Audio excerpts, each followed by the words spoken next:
చూసారండి నిన్న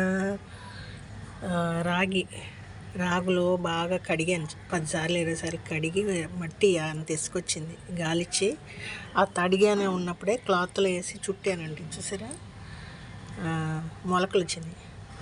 మధ్యాహ్నం మీద ఇంకా మొలకలు వస్తాయండి. బాగా ఎండలో ఇవాళంతా ఆరేసి రేపు పట్టించేస్తాను. మనం పట్టించాక కూడా ఫ్యాన్ గాలికి ఒక 1 అవరు మనకి ఏమన్నా పిండి ఇంకేమన్నా తడిగా ఉంటే గడ్డ కట్టుద్దండి. ఫ్యాన్ గాలికి 1 అవర్ అట్లా బేసిన్లోనే పెద్ద పళ్ళెంలోనే ఇట్లాంటి బేసిన్లో పెట్టేసి ఫ్యాన్ గాలికి అంటే ఫ్యాన్ కింద పెట్టి అంటే ఎగిరిపోతుంది.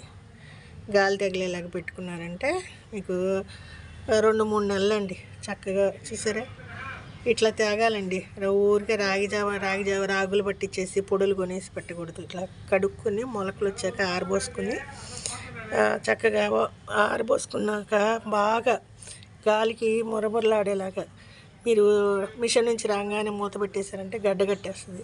అలా చక్కగా గాలికి ఆరబోసుకుని మనం ఒక గరిటె పెట్టుకోవాలండి. పద్దాక చేయిలు అవి పెట్టకూడదు. పిండిలు నిలబడే పిండిలు పాడైపోతే ఒక గరిటె పెట్టుకుని గట్లోంచి మనకు కావాల్సిన పాత్రలు వేసుకుని వాడుకోవాలి. తడి ఎప్పుడు తగలకూడదు. నిలబడిన రాగి పిండిలో మీరు ఇట్లా ఇంకా నేను కాసేపు ఉంచుతానండి.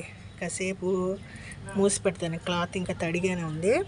మధ్యాహ్నం నుంచి ఒక ఎండ వస్తుంది, ఎండలో వేస్తా.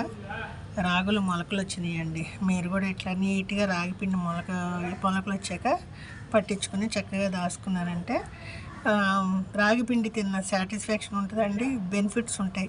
ఊరికే ప్యాకెట్లు కొనకూడదు. ముడి రాగులు పట్టించకూడదండి.